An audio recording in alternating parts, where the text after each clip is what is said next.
प्रणाम सभी भक्तों को।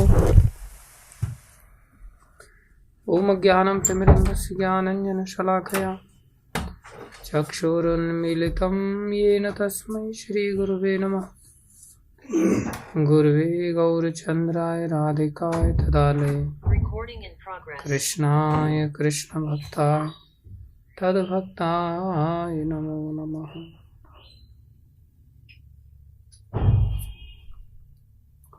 हरे कृष्ण।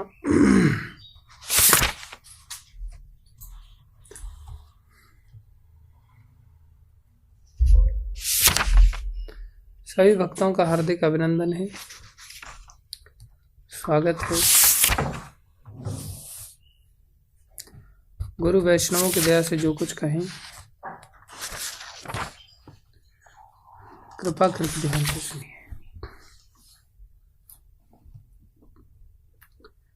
सर्वप्रथम भगवान ने पहले 5 श्लोकों में इस संसार के बारे में बताया। जैसा कि हमने सीखा है कि ये संसार केवल और केवल भ्रम है। इस संसार में वास्तविक सुख की प्राप्ति नहीं हो सकती। इस संसार में जो कुछ भी सुख की प्राप्ति है वो केवल हमारे मानसिक सुख की प्राप्ति है। वास्तविक सुख देने वाली यहाँ कोई ऐसी वस्तु नहीं है जो हमको सुख दे। यहाँ तो जितनी मात्रा में दुख की अनुभूति है उसी के रेस्पेक्ट में हम सुख का अनुभव करते हैं। जैसे हम कल बता रहे थे कि किस प्रकार से एक व्यक्ति जिसको कि प्यास नहीं है उसको अगर पानी का बोतल दिया जाए तो वो पानी के अंदर सुख की अनुभूति नहीं करेगा। दूसरा व्यक्ति जो राजस्थान में पानी का प्यासा है वो एक एक बूंद में सुख की अनुभूति करेगा। क्यों? क्योंकि वो उस दुख से गुजर रहा है। प्यास के दुख का अनुभूति है उसको। तो यहाँ संसार में दुख है तो सुख का अनुभव है।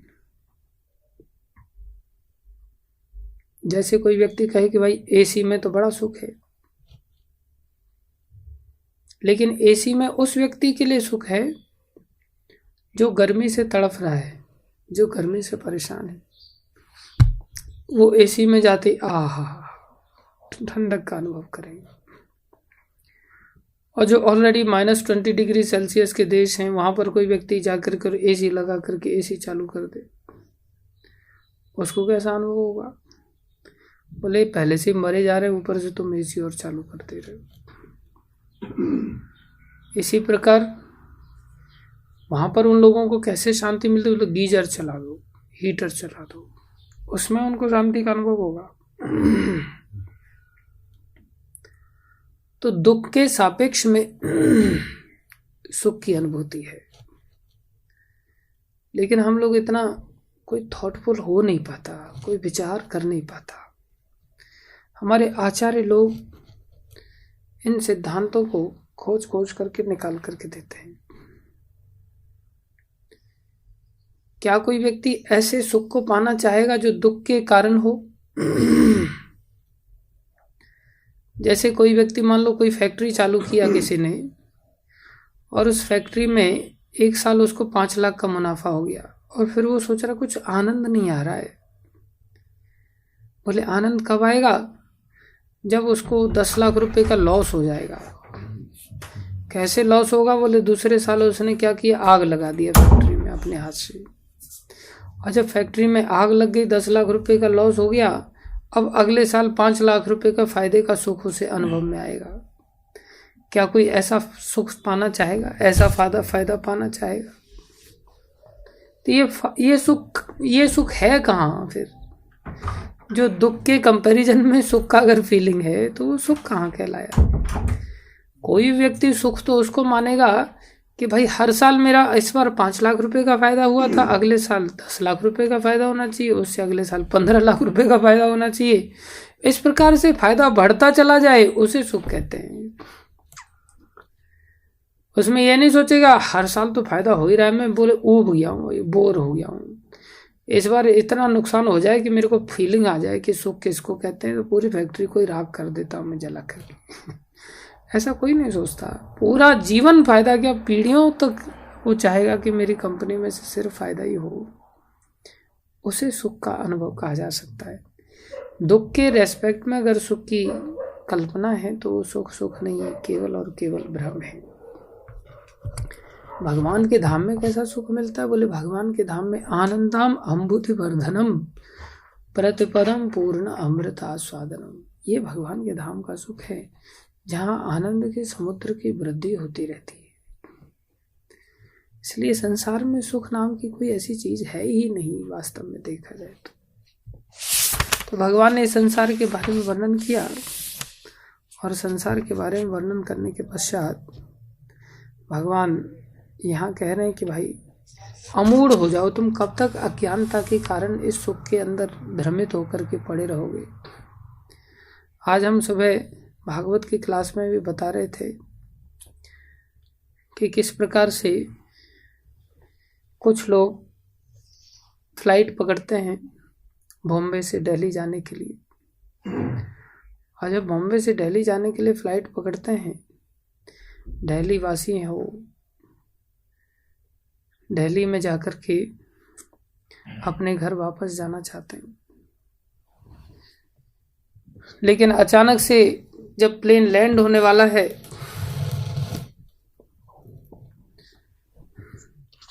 15.8 नहीं 15.6,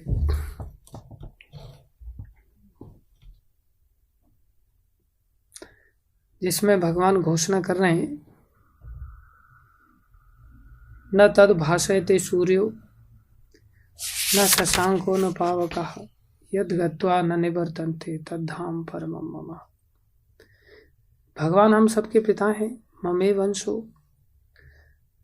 भगवान बहुत सारी जगह पर इस बात की घोषणा की है, अहम सर्वस्य प्रभो मत्तः सर्वं प्रवर्तते, सब कुछ मेरे से आता है। तो हम बता रहे थे कि वो प्लेन में लोग अपने घर वापस जाना चाहते हैं, दिल्ली लैंड होना चाहते हैं, लेकिन अचानक से सूचना मिलती है कि आपका प्लेन हाईजैक कर लिया गया है 4 आतंकियों द्वारा, और अब ये प्लेन दिल्ली में लैंड न होकर के अब ये प्लेन काठमांडू उतरने वाला है। तो सारे लोगों की हालत क्या होगी, सब लोग घबराने लग गए। लेकिन एक व्यक्ति था, होगा मेरे जैसा ही कोई मूर्ख व्यक्ति, वो प्रसन्न हो रहा है।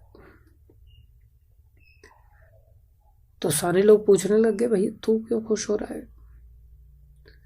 तो बोलने लगा मेरे जैसा व्यक्ति कि भाई फुकट में काठमांडू देखने को मिल रहा है, तो खुशी की बात है या दुखी की बात है। काठमांडू के बाद पता चला काठमांडू भी नहीं उतर रहा है। बोले प्लेन कहाँ लैंड होने वाला है, बोले प्लेन अब दुबई जाने वाला है। फिर और लोग परेशान हो गए, इतना दूर जाएंगे। लेकिन वो मेरे जैसा व्यक्ति फिर प्रसन्न है। बोले अब क्यों प्रसन्न हो तुम, काठमांडू तो देख नहीं पाए, लैंड तो हुआ नहीं, खाली हवाई खुशी मिल रही थी तुमको। बोले अब दुबई देखने को मिलेगा, दुबई घूम के आने को मिलेगा। वो अंदर ही अंदर बड़ा खुश हो रहा है। फिर पता चला दुबई में भी लैंड नहीं हुआ, केवल मानसिक खुशी थी। हम सब के साथ ऐसा ही होता है। हम सब जिन प्लेन्स में बैठे ना, हम सोचते 10वीं पास करने को मिलेगी, 10वीं का रिजल्ट आ जाएगा, बोर्ड में मैं पास हो जाऊंगा, ऐसा हो जाएगा, खुशी मिलेगी। रिजल्ट तो आ जाता है, लेकिन एक क्षण की खुशी के पश्चात फिर खुशी मिलती नहीं। वो खुशी कहीं दूसरी जगह चली जाती है। पता चलता है वो 12th स्टैंडर्ड में चली गई, 12वीं पास होगी तब खुश होंगे। तो प्लेन लैंड तो हुआ ही नहीं, केवल ऊपर ऊपर से आदमी मन ही मन सोच रहा है खुशी मिलेगी। पता चला दुबई में भी लैंड नहीं हुआ। अब अनाउंसमेंट हो रहा है कि ये पाकिस्तान में कराची में उतरने वाला है।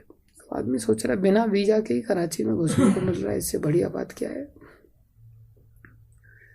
कराची देखेंगे, पता चला कराची में भी नहीं उतर रहा है। फिर भी मेरे जैसा व्यक्ति बड़ा प्रसन्न है। बोले अब कहाँ उतर रहा है? बोले अब तालिबान के देश में, अफगानिस्तान में जा रहा है। तालिबानी बड़े खतरनाक होते हैं, सब लोगों की और हालत खराब, लेकिन वो व्यक्ति फिर भी प्रसन्न है। बोले अब क्या है? बोले कंधार देखने को मिलेगा। लेकिन हुआ क्या, उस व्यक्ति को जो बहुत ज़्यादा कूद रहा था, बहुत ज़्यादा प्रसन्न था, बहुत ज़्यादा हंस रहा था, उसी को आतंकियों ने उड़ा करके प्लेन से बाहर फेंक दिया, गवर्नमेंट को दिखाने के लिए देखो आप हमारी शर्तों को नहीं मान रहे हो तो हम इस प्रकार से एक एक व्यक्ति को मार मार के बाहर फेंक देंगे। तो पहले किसको फेंका? जो कूद रहा था, जो बड़ा प्रसन्न था। तो संसार में माया देवी हमें इसी प्रकार से दंडित करती है। किन लोगों को? जो लोग अपने घर की चिंता न करके संसार को घूमना चाहते, संसार को देखना चाहते। हम सबका असली घर कौन सा है?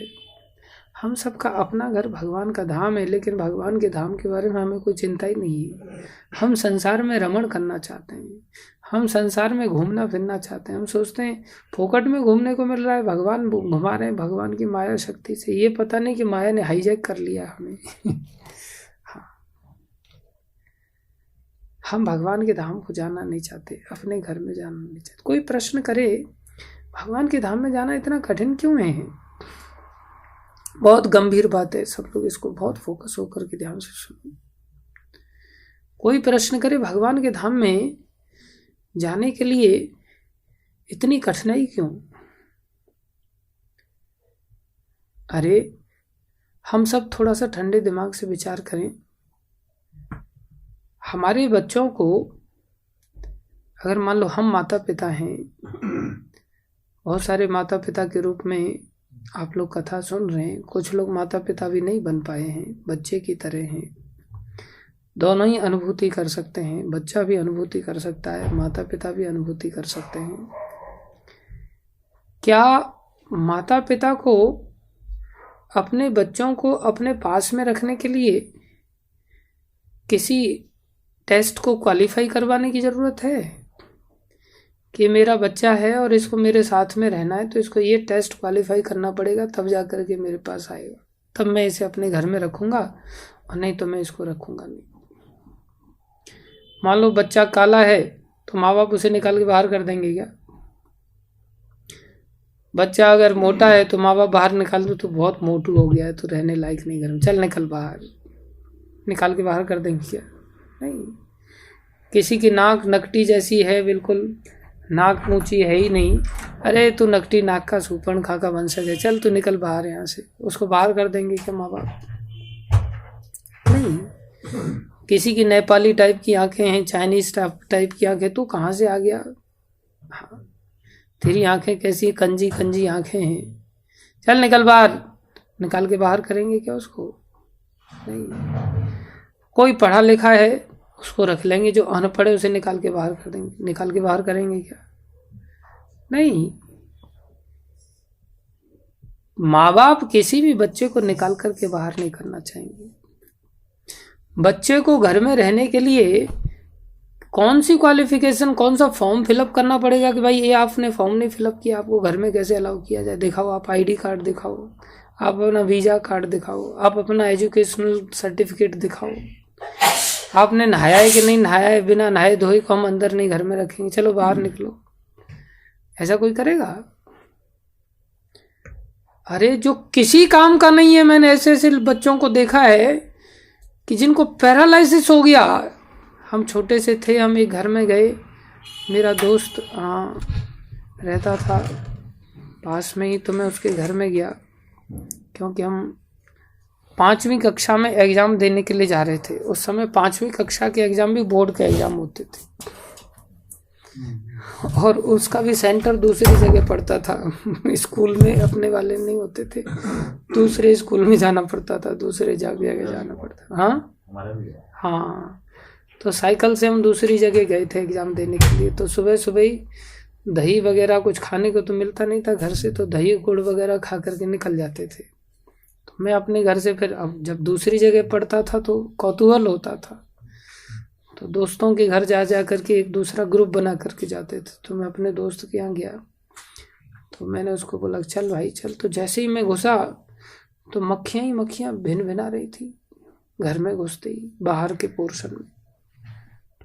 मैंने देखा इतनी सारी मक्खियाँ कैसे, तो पता चला एक लड़का पड़ा हुआ है वहाँ पर चारपाई पर, उसके बेचारे की पीठ पूरी की पूरी चारपाई पे ऐसे करवट से पड़ा हुआ है, पीठ पूरी ऐसे कुब जैसा निकल गया उसका, और उसका मुंह फाड़ करके पड़ा है, और मक्खियों को भिनभिना करके ऐसे लार टपक रही है उसके मुंह से, और पूरा गंदा एकदम सब चीजें पड़ी हुई है। कोई उसके पास भी खड़े रहने के लिए तैयार नहीं था। मैं अंदर उस जो मेरा दोस्त था उसका बड़ा भाई था, वो उसकी माँ निकल करके आती है और थोड़ा सा दलिया जैसा डाल करके, छाछ डाल करके चम्मच से उस बच्चे को खिलाती है। मक्खियों को उड़ा उड़ा करके उस चम्मच से उस बच्चे को भोजन करा रही।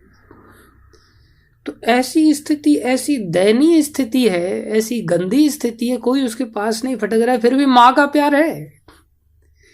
और मैंने देखा कोई सेवा नहीं कर रहा उसको, लेकिन माँ छोड़ने के लिए तैयार नहीं है। माँ फिर भी उसको दलिया खिला रही। मैंने फिर पूछा, पहली बार मैंने देखा, बोले ये क्या हो गया? बोले पैरालिसिस हो गया था बचपन में ही, अब मरा तो है नहीं, तब से फिर चारपाई पे पड़ा रहता है। पड़े पड़े बेचारे की पीठ बाहर निकल करके आ गई है, और फिर शरीर ऐसा दयनीय स्थिति को प्राप्त हो गया है। वहीं मलमूत्र का त्याग करता है। जो कोई सेवा करता है, बोले और तो कोई कर नहीं पाता, केवल माँ ही सेवा करती। माँ का प्रेम, संसारी माँ का प्रेम, जबकि वास्तव में माँ का पूर्ण अंश नहीं है। अंश तो हम सभी भगवान श्री कृष्ण के हैं। तो श्री कृष्ण के अंदर कितना मातृत्व होगा? वो अपनी संतान को अपने पास रखने के लिए कितने लालायित होंगे? क्या वो किसी भी संतान की क्वालिफिकेशन को देख करके संतान को बाहर करना चाहेंगे? क्या कभी नहीं करना चाहेंगे। जैसा भी है तो मेरा ही ना।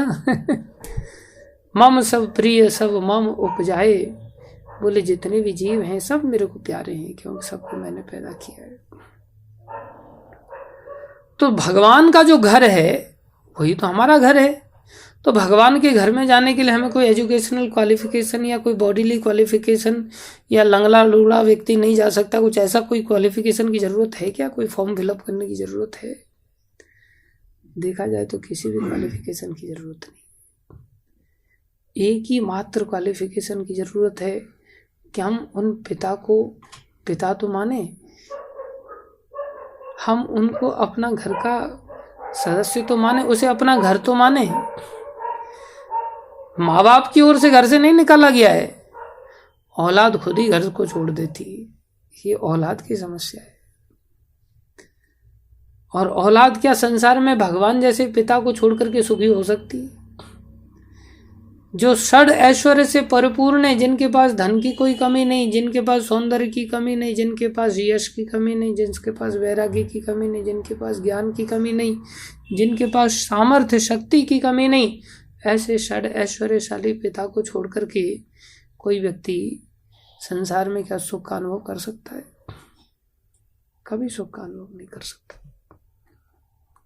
हाँ, किसी भिखारी को छोड़ करके चले जाएं बाहर और हम अमीर बन जाएं तो अलग बात है, लेकिन हम भगवान को छोड़ करके भिखारी बन करके बाहर अमीर बन करके चेष्टा करें तो कैसे बन सकते हैं? इसलिए हमारे दुखों का मूल कारण है हमने भगवान का त्याग किया हुआ है। हम भगवान के उस धाम में नहीं जाते जहां न तद भासते सूर्य, जो हमारा घर है, लेकिन हम उस घर को भूल करके वहां लैंड होने के बजाय हम संसार में अलग अलग तफरी लेना चाहते हैं। सोचते हैं दुबई देखने को मिलेगा, सोचते हैं कंधार देखने को मिलेगा। इस प्रकार से संसार को देखने चले हैं। अरे देखना ही है तो माँ बाप की उंगली पकड़ के देखो भाई, नहीं तो मेले में खो जाओगे। हम माँ बाप की उंगली छोड़ करके, भगवान की उंगली छोड़ करके संसार को देखना चाहते हैं। भगवान कह रहे हैं वो धाम जहाँ किसी सूर्य की भी आवश्यकता नहीं, जहाँ चंद्रमा की भी आवश्यकता नहीं। न तद भाषयते सूर्यो न शशांको न पावका यद गत्वा न निवर्तन्ते। वहां चले जाए अर्जुन कोई व्यक्ति तद धाम परमम मम, वो वापस नहीं आता, वो धाम मेरा धाम है, वो धाम हम सबका असली घर है। तो जब असली घर है, उस घर की जब हम संतान हैं, तो उस घर में जाने में कठिनाई होगी या घर से निकलने में कठिनाई होगी? अपने घर में जाने में कठिनाई नहीं होगी। अपने घर से निकल करके बाहर किसी और के घर में जाने में 50 बार पूछना पड़ेगा, अंदर आए क्या? अपने घर में जाने में पूछने की जरूरत है क्या, अंदर आए क्या? बोले कैसी बात कर रहे हो, आपने पराया बना दिया हमको, ऐसे पूछ रहे हो। तो भगवान के धाम जो हमारा घर है, उसमें अंदर आने की परमिशन भी लेने की जरूरत नहीं, कोई क्वालिफिकेशन की जरूरत नहीं, एकमात्र क्वालिफिकेशन की जरूरत। फिर भी देखो हमें कितना कठिन लगता है भगवान के धाम में जाना, अपने घर में जाना। क्यों? हम उस घर को भूल गए, हम उन भगवान को भूल गए। इसलिए एकमात्र क्वालिफिकेशन है कि हम उन भगवान को याद करें। बस भगवान याद आएंगे तो भगवान का जो घर है वो भी हमें याद आ जाएगा, हम अपने घर में सहजता से चले जाएंगे। लेकिन एक चीज और याद रखनी पड़ेगी। क्या चीज याद रखनी पड़ेगी? बोले हम कितनी भी उठा पटक कर लें, शास्त्र ऐसा कहता है, हम कितनी भी उठा पटक कर लें, कितना भी नाम जप लें, कुछ भी कर लें, लेकिन हम ये क्लेम नहीं कर सकते कि आप हमें भगवान अपने धाम में क्यों नहीं बुला रहे। हमने इतना भजन किया, इतनी क्वालिफिकेशन हम अपनी सिद्ध कर रहे हैं, इतने दिन हो गए मंगल आरती अटेंड करते करते, आप अभी तक बुला क्यों नहीं रहे? क्वालिफिकेशन तो कुछ लग नहीं रही है, फिर भी आप हमें नहीं बुला रहे। कोई व्यक्ति प्रश्न कर सकता है। हाँ, ये बात सही है, इस संसार में हम सभी गिरे हुए लोगों को हम अपनी सामर्थ्य से भगवान के धाम में प्रवेश नहीं कर सकते। हमें तो केवल भगवान चाहे तो हम भगवान के धाम में जा सकते हैं। अब देखो कैसी विचित्र बात है, एक और तो कहा जा रहा है कि अपने घर में परमिशन लेने की जरूरत है क्या? और एक और कहा जा रहा है कि नहीं, हम कितनी भी 16 नहीं, 32 नहीं, 64 नहीं, कितनी भी नाम जप लें, कितना भी कुछ भी कर लें, ये नहीं कह सकते भगवान को कि आप उठा के क्यों नहीं ले जा रहे। हम भगवान को प्रश्न नहीं कर सकते, तो फिर कैसे जाएंगे? बोले भगवान की इच्छा होगी, भगवान की इच्छा होगी तो ले जाएंगे, नहीं इच्छा होगी तो नहीं ले जाएंगे। फिर तो हम वही क्वालिफिकेशन शो करने वाली बात हो गई ना। तो फिर वो ये बोले इतना सब झमेला क्यों लगाया गया, ये पढ़ो, ये करो, इतना नाम जपो, ऐसा करो, वैसा करो। भगवान ने नहीं चाहा तो इतना सब कुछ किया, और सब कुछ भगवान की चाहत पर ही निर्भर कर रहा है। भगवान ने नहीं चाहा तो तब क्या होगा? बोले हाँ, ये चाहत की लड़ाई है कि हम भगवान के धाम में घुसना चाहते हैं, और अभी तक तो भगवान ने दरवाजा खोला नहीं, क्योंकि भगवान ही उठा करके लेके जाएंगे अपने धाम में। तो इसका मतलब अभी तक तो भगवान ने चाहा नहीं है, हम तो चाह रहे हैं।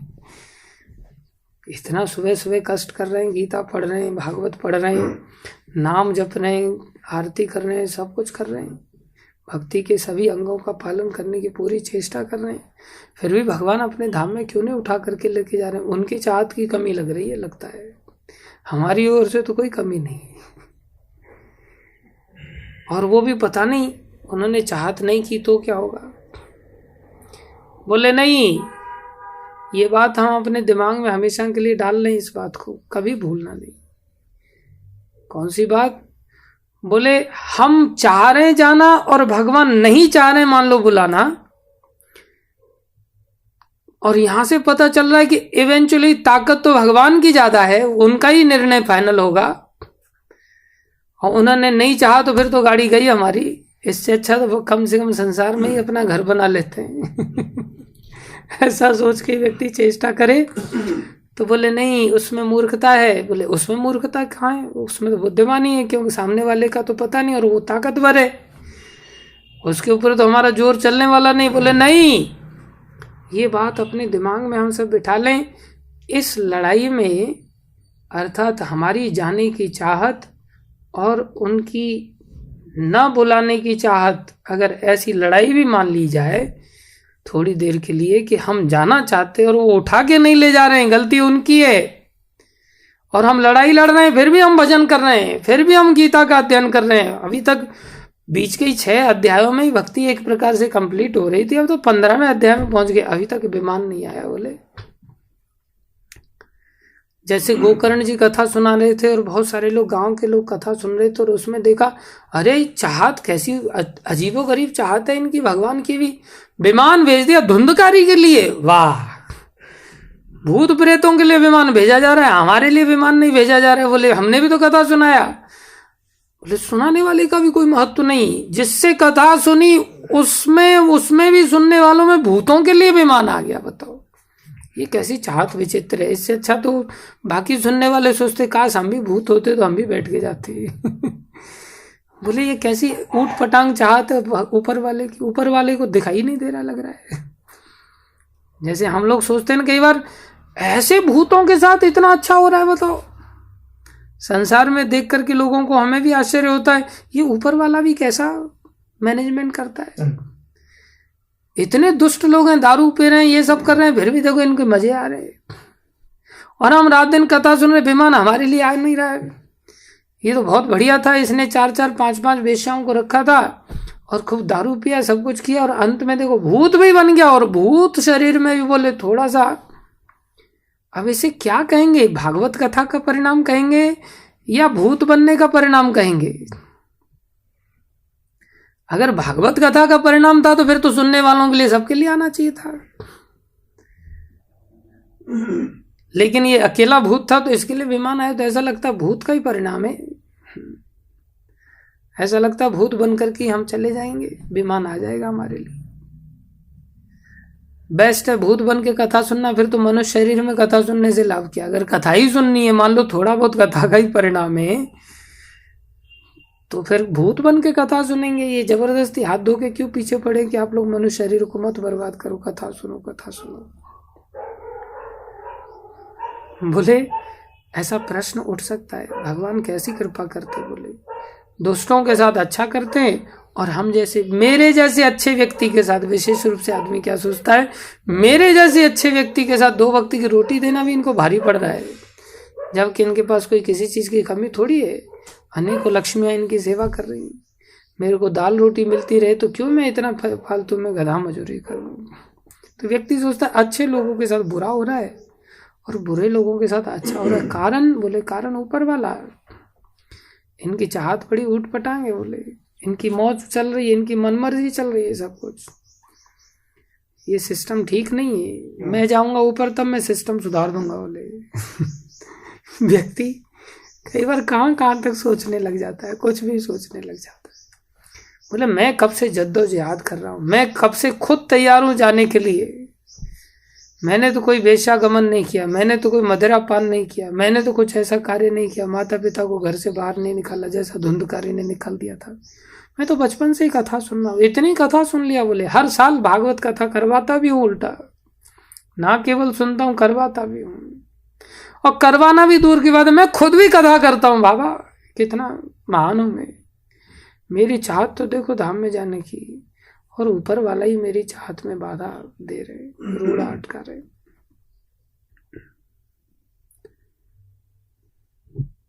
वास्तव में क्या है, बोले अगर हम इसे इस दृष्टिकोण से भी देखें कि गलती मेरी नहीं, ऊपर वाले की गलती, और पता नहीं ऊपर वाला सामर्थ्यशाली है इसलिए क्या कर सकते, ज़्यादा कुछ बोल भी नहीं सकते। ज़्यादा कुछ बोलेंगे तो उनके अनुयायी हमारे ऊपर ही चढ़ जाएंगे। इसलिए चुपचाप मन ही मन ऐसी शंकाओं को हम अंदर ही अंदर रखते हैं और किसी को कह नहीं पाते, ऐसा फील कराते गलती हमारी है ही नहीं, गलती तो भगवान की है। और सामर्थ्यशाली होने के कारण पता नहीं उनकी चाहत में कुछ ऐसा परिवर्तन आएगा भी कि नहीं आएगा, आखिर में हम कभी जा पाएंगे कि नहीं जा पाएंगे। नहीं, आचार्य कहते हैं अगर इसे लड़ाई भी मान लिया जाए कि वो नहीं आने देना चाहते और हम अपनी चाहत में बड़े प्रबल हैं, हम जाना चाहते हैं, तो भी इस लड़ाई का जो निर्णय है वो पहले ही घोषित कर दिया गया है। क्या घोषित कर दिया है? बोले भगवान की पराजय होने वाली है, भगवान की पराजय होने वाली है। उनको अपनी चाह बदलनी पड़ेगी, जीत हमारी ही होने वाली है। अगर जीव ठान ले कि नहीं मेरे को तो जाना ही है किसी भी हालत में, देखता हूं कब तक रोकेंगे आप। सामर्थ्य भगवान की है, भगवान ही उठा करके लेके जाएंगे। लेकिन अगर जीव ठान ले कि मुझे उस धाम में प्रवेश करना है, तो पराजय भगवान की ही है। भगवान को पराजित होकर के उस जीव को उठा करके लेके जाना पड़ेगा। बस रिजल्ट में आने में देर थोड़ी लग सकती है। जैसे यशोदा मैया ने ठान लिया कि कृष्ण मैं तुम्हें बांध के छोड़ूंगी, तुम ये मत सोच कि तू बच जाएगा। आज जब यशोदा मैया ने ठान लिया तो आखिर में भगवान की पराजय निश्चित थी। चाहे ब्रह्मा जी की 4 खोपड़ियां सर चकराने लग गए, चक्कर आने लग गए उनको, ऐसा कैसे हो रहा है। शंकर भगवान हैरान हो रहे हैं, इंद्रदेव आदि हैरान हो रहे हैं, ऐसा कैसे हो सकता है। योगी लोग जिनको अपने ध्यान से कभी छू भी नहीं पाते, पहुंच भी नहीं पाते उनके नजदीक, और ये देखो दौड़ करके इन्होंने पकड़ करके इनको बांध दिया, जकड़ दिया, उनको बांधना पड़ा। भगवान ये लीला क्यों करते हैं? हम जैसे मूर्खों के लिए करते हैं कि जो भक्त ठान लेता है ना, तो भगवान सिर्फ ये प्रयास देखते हैं कि इसकी जो ठाना है, इसने जो पक्का निर्णय ले लिया है, इसमें दम कितना है। और ये केवल भगवान ही नहीं, भगवान के भक्त भी ऐसे ही बिक जाते हैं। जैसे लोकनाथ गोस्वामी थे, उन्होंने ठान लिया था मैं किसी को शिष्य नहीं बनाऊंगा। ये बहुत बड़ा खतरनाक काम है शिष्य बनाना। कौन शिष्य बनाएगा? शिष्य के पाप लेने पड़ते अपने सर पर। लेकिन जब शिष्य प्रीति के कारण ठान लेता है, नरोत्तम ठाकुर ने ठान लिया नहीं मैं गुरु तो आप ही को बनाऊंगा। अब देखो गुरु चेले में लड़ाई हो रही है आपस में। तो चेले ने सोच के रखा है गुरुजी मैं आपको गुरुजी बनाऊंगा, और गुरुजी ने सोच के रखा है मैं किसी को चेला नहीं बनाऊंगा किसी भी कीमत पे। लेकिन ठान लिया उन्होंने, अंत में गुरुजी को हारना पड़ा और उनको चेला बनाना पड़ा। ना केवल इतना, भक्ति सिद्धांत महाराज ने गौर किशोर दास बाबा जी महाराज को जबरदस्ती गुरु बनाया, धमकी दे करके गुरु बनाया, अगर आप नहीं गुरु बनेंगे मैं प्राण त्याग दूंगा, या तो मेरे को चेला बना लो। अब देखो झुकना किसको पड़ता है, जबकि झुकना किसको चाहिए? शिष्य को झुकना चाहिए। शिष्य के गुरु प्रतिनिधि है भगवान का, भगवान का प्रतिनिधि है, तो जीत किसकी होनी चाहिए? जीत तो भगवान की होनी चाहिए, गुरु की होनी चाहिए। लेकिन यही एक विषय ऐसा है जो ये दर्शाता है कि भगवान हमसे कितना प्रेम करते हैं, और भगवान ही नहीं भगवान के भक्त भी हमसे कितना प्रेम करते हैं, जिसमें कि जीव अगर ठान ले तो झुकना पड़ेगा। भगवान जैसे सामर्थ्यशाली व्यक्तित्व को भी झुकना पड़ेगा। और संसार में अगर कोई ठान लेना कि आपको मैं पत्नी बना के ही रहूंगा, और पत्नी सोचे मैं आपको तलाक दे के ही रहूंगी, तो इसमें पत्नी की विजय हो जाती है, वो तलाक दे के ही चली जाती है। पति सामर्थ्यशाली है, पत्नी भी कम नहीं, ठाने हुए व्यक्ति की बात नहीं चलेगी वहां पर।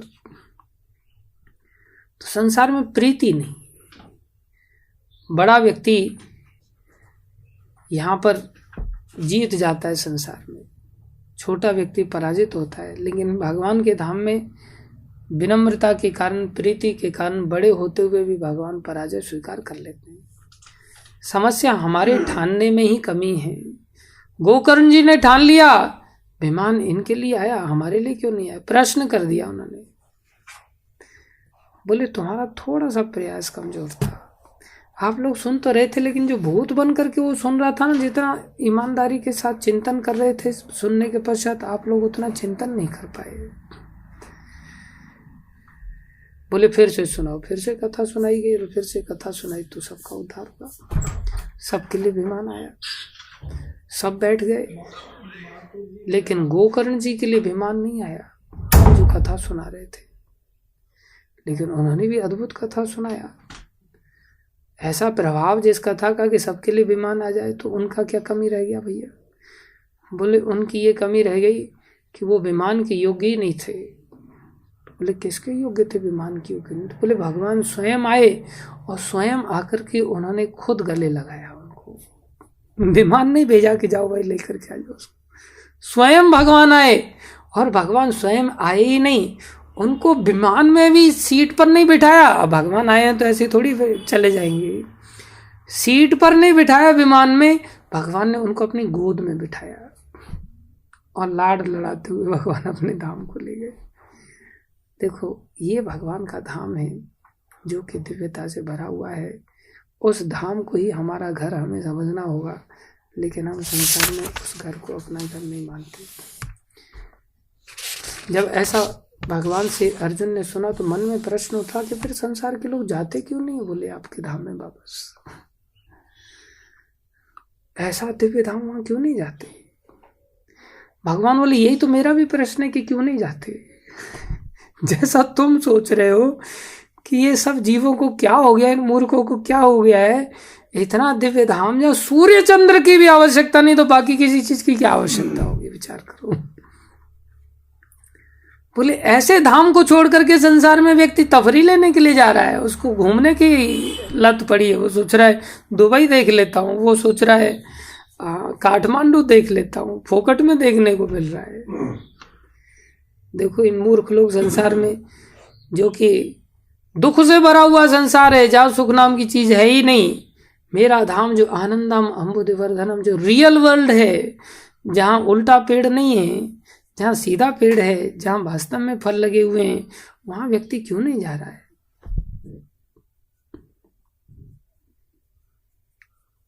तो भगवान अर्जुन के इस प्रश्न को लेकर के भगवान बोले मुझे भी इस बात को लेकर के आश्चर्य है कि ये किसी और के नहीं है। बोले ये सब के सब जीव मेरे ही है, ये मूर्ख समझ नहीं रहे।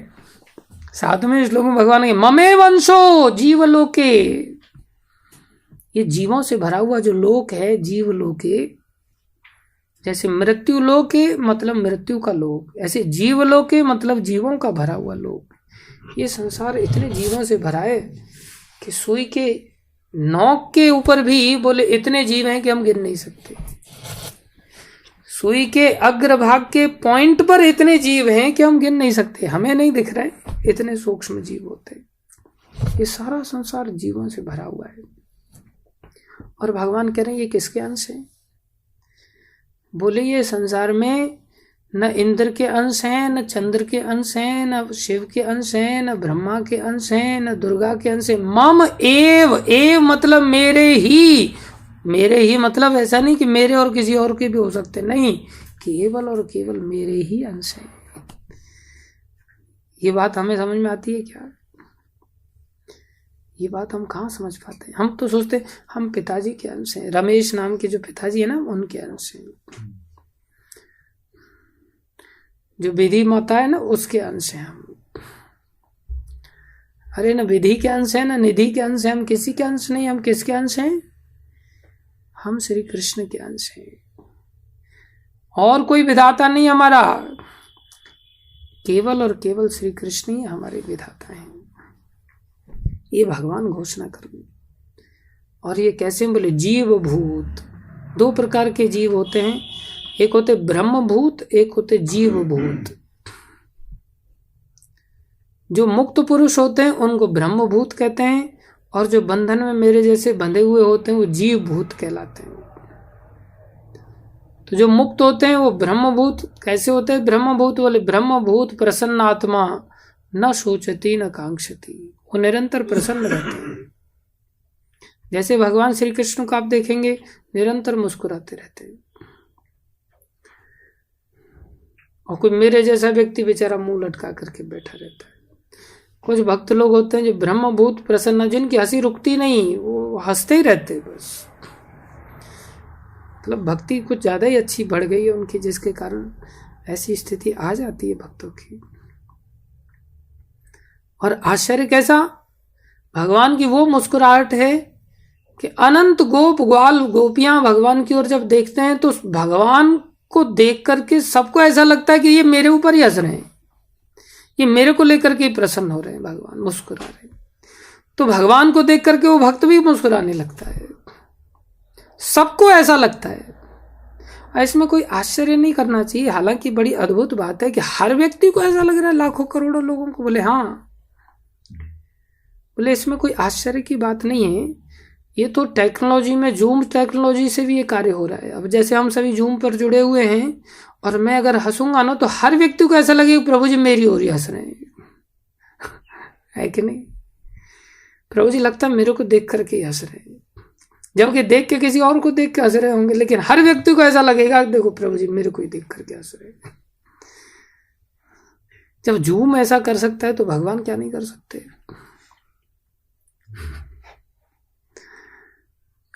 भगवान तो प्रत्यक्ष रूप से ऐसी अनुभूति कराते कि भगवान बोले मेरे साथ ही नाच रहे हैं, वो अनुभूति भगवान कराते। लेकिन ये मुक्त भक्तों को ऐसा अनुभूति होता है, इसलिए वो ब्रह्मभूत कहलाते हैं। और ब्रह्मभूत आत्मा में वो उनकी स्थिति प्रसन्नता के साथ भरी रहती है। ब्रह्मभूत प्रसन्न आत्मा न सोचती न कांक्षती, उनको कोई शौक ही नहीं है किसी चीज का और न कोई आकांक्षा है, क्योंकि वो पूर्ण हो गए एक प्रकार से। लेकिन कुछ मेरे जैसे जीव भूत हैं, सब तो ब्रह्मभूत होते नहीं। आप लोगों में से बहुत सारे ब्रह्मभूत हैं, जैसे अंशिका माताएं देखो कितनी प्रसन्न हो रही, ये ब्रह्मभूत हैं। जैसे सम्मान है, सम्मान भी प्रसन्न हो रहा है, ब्रह्मभूत है। कई सारे भक्त लोगों के चेहरे देखते ही पता चलता है हाँ ये सब ब्रह्मभूत लोग हैं। लेकिन कुछ हैं जिनके चेहरे लटके रहते हैं, जैसे हर्षल सिंघाने बेचारा, उसको टेंशन है कि पता नहीं क्या होगा मेरा, वो टेंशन में जीता है। जैसे हमारे राजा राम प्रभु देखो, एक एक दांत गिन सकते हैं आप, इनको कहते हैं ब्रह्मभूत। गिरिराज जी में रह रहे हैं, मुक्त पुरुष हैं। हमारे रसराज प्रभु हैं, रसराज श्री कृष्ण है, उनका सेवक बनने के कारण देखो कितने प्रसन्न हैं। लेकिन कुछ लोग हैं जैसे शरद प्रभु, ये मेरे जैसी कैटेगरी में बेचारे जीव भूत हैं। अभी हंस रहे हैं, थोड़ा सा नाम लिया जा रहा है तब, बाकी जीव भूत है। अब जैसे कपिल मुनि है, आप सोचें ये भी हंस रहा है तो ये भी ब्रह्मभूत है। ये ब्रह्मभूत नहीं है, ये राक्षस भूत है।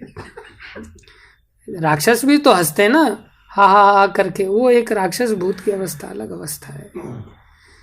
लेकिन आप लोग ज्यादातर तो ब्रह्मभूत है। मुंह को छुपा रहा है, कोई दांत न गिर ले मेरे राक्षसों वाले। खैर, हम जो कहना चाह रहे हैं उसे सभी समझें अच्छी तरह से। भगवान कह रहे ये सब मेरे ही अंश हैं। हम लोगों के दिमाग में ये बात आती नहीं, कोई किसी का बन करके रहता है, कोई किसी का बन करके रहता है। गुरु महाराज इस बात को समझाते हैं। मन भूला भूला फिरे जगत में, कैसा नाता रे। हम सब भूले भूले भटक रहे संसार में, अलग अलग रिश्ते नातों। मात कहे ये पुत्र हमारा, बहन कहे ये वीर मेरा। भाई कहे ये भुजा हमारी, नारी कहे नर मेरा। और हमको भी ऐसा लगता है हाँ मैं पत्नी का ही हूँ, हाँ मैं माँ का ही हूँ, हाँ मैं भाई का ही हूँ, हाँ मैं बहन का ही हूँ। हम किसी के अंश नहीं। हमारा नाता मूलतः देखा जाए तो केवल और केवल श्री कृष्ण के साथ ही। और कई बार तो हम इनके न होकर के हम सोचते ये सब मेरे हैं। ये भी कैसी मूर्खता है, हम ही अंशी बन जाते हैं। हम सोचते हैं ये मेरी सृष्टि है, मैंने इनको पैदा किया है। भगवान के जैसे ही हम बनने की चेष्टा करते हैं। एक तो मूर्खता कि हम भगवान के न होकर के किसी और के स्वयं को मानते हैं, और दूसरी मूर्खता कि हम औरों को अपना मानने लगते हैं। दोनों ही मूर्ख हैं। भगवान श्री कृष्ण के न बन करके हम किसी और के बनने की चेष्टा करते हैं, या भगवान श्री कृष्ण को अपना न बना करके किसी और को अपना बनाने की चेष्टा करते हैं। ये दोनों ही ओर से मूर्खता है। कोई किसी को पति बनाने के पीछे पड़ा, ये पति बन जाए बस मेरा, कैसे भी करके, कब बनेगा। कोई किसी को बेटा बनाने के पीछे पड़ा है, वैसे तो हो नहीं रहे, कम से कम गोद ही ले लें, गोद का बेटा है बोले ये मेरा। इस प्रकार से संसार में हम अलग अलग लोगों को, अलग अलग चीजों को अपना बनाने की चेष्टा करते हैं। और भगवान क्या घोषणा कर रहे हैं, कितनी अच्छी बात बता रहे हैं। भगवान कह रहे हैं अर्जुन, ऐसा नहीं है कि पहले ये मेरे थे और अभी ये राजा राम जी के हो गए, अभी ये नरेंद्र जी के हो गए। नहीं, सनातन ये मेरे थे, मेरे हैं और सदा मेरे ही रहेंगे। ये नहीं कि कोर्ट मैरिज कर लिया इन्होंने तो किसी और के हो जाएंगे कोर्ट के निर्णय के अनुसार। नहीं, ये भटकने के लिए चला गया बेचारा जी, गंधार चला गया लैंड करने के लिए। इसको पता नहीं कि माया इसको थप्पड़ मार करके इसको मार डालेगी। भगवान यह घोषणा करे, ममे वंशो जीवलोके जीव भूत सनातन। और एक बात ध्यान रखना, बहुत गंभीर बात है, हम लोग इन सिद्धांतों को समझ नहीं पाते, कई बार हम भटक जाते हैं। भगवान कह रहे ममेव अंशो, मेरे अंश हैं। मेरे अंश हैं का अर्थ क्या निकलता है? जैसे मान लो एक कागज का टुकड़ा कागज लिया जाए और उस कागज का टुकड़ा काट दिया जाए, तो जो कागज का टुकड़ा है वो कागज का मूल कागज का क्या कहलाएगा? अंश कहलाएगा। जैसे एक बाल्टी लिया जाए, बाल्टी में से पानी का एक लोटा निकाला जाए या एक गिलास निकाला जाए, तो गिलास निकाल करके क्या कहलाएगा? वो अंश कहलाएगा, पानी का अंश कहलाएगा। जैसे एक विशाल पत्थर का टुकड़ा लिया जाए, उसको थोड़ा सा तोड़ दिया जाए, उसमें से छोटे छोटे पत्थर के टुकड़े जो निकलेंगे वो क्या कहलाएंगे? अंश कहलाएंगे। बोले हम ऐसे वाले अंश नहीं हैं, हम ऐसे वाले अंश नहीं हैं। अंश शब्द से दिमाग में यही आता है, बड़े में से छोटे छोटे हम काट दिए गए और काट करके बोले हमें बना दिया गया। बोले हम वो वाले अंश हैं कि नहीं? बोले वो वाले अंश नहीं। इस बात को भगवान ने पहले घोषणा कर दिया, इस आत्मा का टुकड़ा नहीं हो सकता। नैनम छिंदंती शस्त्राणी, इस आत्मा को आप किसी कैंची से किसी हथियार से टुकड़ा नहीं कर सकते, काट नहीं सकते। इसके नहीं तो हम भी कहेंगे मेरा अंश आगे चला गया। तुम्हारा अंश कहां से आ गया भाई? मेरे में से ही निकला। अरे तुम में से निकला तो काट के निकला तुम में से? नहीं, ये मूर्खता है हमारी। याद रखें इस बात को, हम ऐसे अंश नहीं हैं। तो फिर कैसे अंश हैं? हम ऐसे अंश हैं कि जैसे कहा जाए कि सूर्य चंद्रमा का जो प्रकाश है और शुक्र ग्रह का जो प्रकाश है, बोले चंद्रमा का यदि 100% प्रकाश है तो शुक्र ग्रह का जो प्रकाश निकल रहा है, ये जो शुक्र ग्रह का प्रकाश है ये चंद्रमा के प्रकाश के कंपैरिजन में 1% है। मतलब एक अंश है, 100 का एक हिस्सा। तो इसको कहेंगे एक अंश प्रकाश कौन दे रहा है? बोले शुक्र का प्रकाश निकल रहा है चंद्रमा के प्रकाश के कंपैरिजन। अब इसका अर्थ ये नहीं लेना चाहिए कि चंद्रमा के प्रकाश में से जो 100% था उसमें से 1% निकाल दिया गया और 1% निकाल करके अब शुक्र के पास आ गया है। अब चंद्रमा के पास 99% बचा है और यहाँ 1% आ गया है। ये अगर जोड़ दिया जाएगा तो 100 हो जाएगा, ये अगर निकाल दिया जाएगा तो वहां 99 हो जाएगा, यहाँ 1 हो जाएगा। ऐसा नहीं समझना चाहिए। इसको समझाने के लिए समझाया है कि एक अंश है, आंशिक ताकत है इसके अंदर। ऐसा नहीं है कि उसमें से इसको काट के निकाला गया है इसलिए उसमें कम हो गया, 1% कम हो गया है। ऐसे सोच करके आदमी सोचे कि भगवान पहले बहुत विशाल थे और उनको काट काट के अनंत जीवों में बना दिया गया। अनंत जीवों बना करके उनका आकार ही खुद का खत्म हो गया, इसलिए वो निराकार हो गए और हम सब आकार वाले हो गए भगवान से आने के बाद। कैसी विचित्र बात है। बहुत सारे लोग ऐसा सोचते हैं। और फिर क्या होगा? बोले हम ही भगवान बन जाएंगे। जैसे ही हम अब मर जाएंगे हमारी आत्मा उनमें विलीन हो जाएगी, हम भगवान बन जाएंगे। ऐसे कोई व्यक्ति भगवान नहीं बन सकता। तो बोले फिर हम अंश बने कब? बोले निकले ही नहीं भैया, कटे ही नहीं तो बनेंगे कैसे? जब हमें ही नहीं काटा जा सकता तो भगवान को कोई कैसे काट सकता है? इसलिए यहां भगवान ने कहा सनातन, हम सब सनातन हैं। शाश्वत हैं। ऐसा कोई समय नहीं था जिस समय कि भगवान राम नहीं थे, ऐसा कोई समय नहीं था जिस समय कि भगवान नरसिंह नहीं थे। ऐसा नहीं था कि प्रहलाद जी के लिए ही भगवान खम्भे में से पहली बार प्रकट हुए, फला फला डेट पे प्रकट हुए बोले, उससे पहले तो नरसिंह थे ही नहीं, उससे पहले नरसिंह थे। तो भगवान शाश्वत रूप से रहते हैं। हमारे साथ ऐसी स्थिति नहीं थी, हम थोड़े समय पहले पैदा हुए और थोड़े समय बाद मर जाएंगे।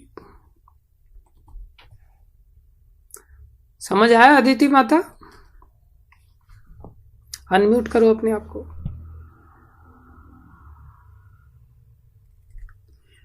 भगवान शाश्वत रूप से थे और हम पैदा होते हैं और मर जाते हैं। ठीक है?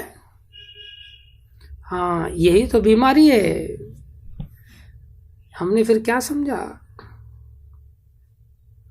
अरे हमारे बारे में भी यहां घोषणा हो रही, हम भी सनातन थे, हैं और रहेंगे। हमारे बारे में बता रहे हैं इस श्लोक में भगवान। बोले हाँ प्रभु जी समझ गए। क्या समझे? कुछ नहीं समझे। ऐसा कोई समय नहीं था जब भगवान श्री कृष्ण थे, नहीं थे और बाद में थे, ऐसा कभी नहीं होता। जैसे भगवान की सत्ता सनातन है, वो सदा थे, हैं और रहेंगे। हम भी सदा थे, हैं और रहेंगे। हम भगवान में से, अब जैसे हम कई बार सोचते हैं ना, मन में सबसे पहले दिमाग में यही आता है, अच्छा भगवान ने हमें पैदा किया, हम अंश है ना, भगवान से आए। तो जैसे ही दिमाग में आता ना भगवान से आए, तो डेट आ जाती है दिमाग में, कभी तो आए होंगे, कभी तो आए होंगे, कभी तो निकले होंगे। बोले नहीं, हम सब काल के अधीन हैं, तो हमें समझाने के लिए ये बात बोली जाती है कि हम कभी आए भगवान से। वास्तव में ऐसा कोई समय नहीं होता भगवान की तरह कि भगवान जैसे नहीं थे, ऐसे कोई समय नहीं रहा जीवन में, अनंत काल में, कि जब हम नहीं थे। जैसे भगवान सदा थे, हैं और रहते आए हैं, रहेंगे, इसी प्रकार हम भी थे, हैं और रहेंगे। शाश्वत सत्ता है हमारी।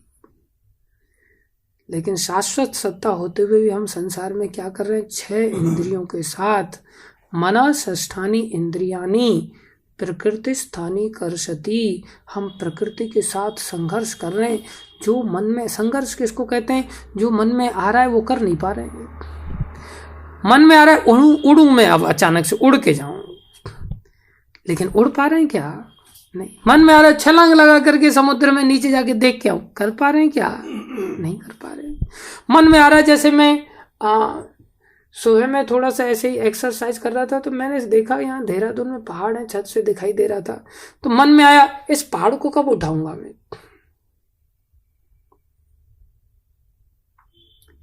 कब ऐसी ताकत आएगी कि मैं इस पहाड़ को ही उठा लूंगा। होता है ऐसा, मन में आया कंस के तो उसने महेंद्र पर्वत को ही उठा लिया, मन में आया रावण के तो उसने कैलाश पर्वत को उठा लिया। मैं लग पॉसिबल है? क्यों पॉसिबल नहीं। मैं सोचा एक भक्त को उठाकर मैं तेरे को उठा लिया मैंने, ऐसी ताकत कब आएगी कि जब मैं इस पहाड़ को उठा लूंगा। तो संसार में हमारे मन में आता है, वो कर पाते हैं क्या? मन में अभी पकौड़े खाने को मिलने चाहिए यार, गर्मा गर्म, लेकिन रख दी जाएगी सूखी बाजरे की रोटी, खाओ इससे सर फोड़ो अपना। मन जो करता है ना वो होता नहीं है। ये संसार की सबसे बड़ी समस्या है। तो जब मन के अनुसार जीवन जी नहीं पा रहे तो इसको कहते हैं संघर्ष। प्रकृति स्थानी कर्षति, बेचारा मन इंद्रियां तड़प तड़प करके संसार में ऐसे ही एक एक दिन घुट घुट के निकालना पड़ता है। लेकिन भगवान के धाम में क्या होता है? भगवान चिंता कर रहे हैं, भगवान के धाम में क्या होता है? बोले जाते ही जो मन में आए सो कर सकते हो। कैन यू इमेजिन कैसा धाम होगा? व्यक्ति की उतनी ताकत आ जाती है, उतनी ताकत आ जाती है कि व्यक्ति जो चाहे सो कर सकता है, जो चाहे सो कर सकता है। इसका अर्थ ये नहीं कि वहां जाकर के भगवान कोई चाहे कि मैं भगवान आप ही को पटक देता हूँ और आपकी पोजीशन हड़प लेता हूँ। ऐसा धाम में जाकर के कोई व्यक्ति करता नहीं है क्योंकि धाम में ऐसी इच्छा ही नहीं होती जैसी दुष्ट इच्छाएं संसार में होती हमारी। धाम में ऐसी कोई इच्छा नहीं व्यक्ति करता। धाम में तो हर बात को लेकर के एक ही इच्छा होती है, प्रभु मैं आपकी सेवा कैसे करूं, कैसे करूं, कैसे करूं, बस। और फिर जो मन में आता है उसके भगवान वो पूरा करते हैं। मान लो व्यक्ति के मन में आ गया मुझे मेढक बनना है और मैं भगवान को मेढक बन करके खुश करना चाहता हूं, तो मैं वहां मेढक बन जाऊंगा। तो हमारे मन में जो आता है भगवान वो पूरा करने के लिए तत्पर है।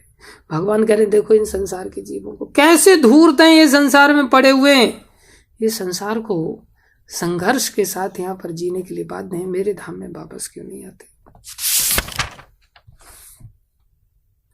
फिर भगवान कह रहे हैं यहाँ पर आगे 8, 9, 10, 11वें श्लोक तक भगवान कह रहे हैं इस संसार में जीव अपनी देहात्म बुद्धि को एक शरीर से दूसरे शरीर में उसी तरह ले जाता है जिस तरह वायु सुगंधी को ले जाता है। इस प्रकार वो एक शरीर धारण करता है और फिर इसे त्याग कर दूसरा शरीर धारण करता है।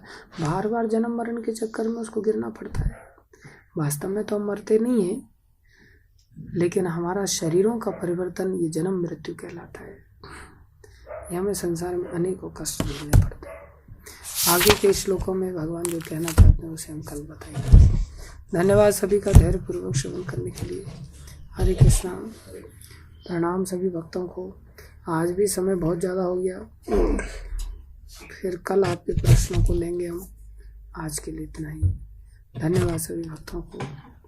श्रील प्रभुपाद की जय। भगवान की वाणी भगवती गीता की जय। श्री गुरु महाराज की जय। अनंत कोटि वैष्णव वृंद की जय। आप सब भक्तों की। हरे कृष्ण।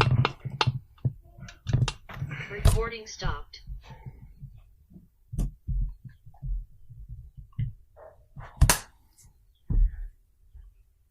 थोड़ी ऐसी घटना मेरे साथ हुई है। मैं पहले माता का भगत कहूँ या जो भी कहूँ, मैं बचपन से मतलब माता की पूजा करता था, यही सब्जी का पाठ करता था। तो फिर मेरी जॉब होने लगी, लेकिन मन में विचार आया कि मुझे माता के दरबार जाना, माता के दरबार जाना, जाना, जाना।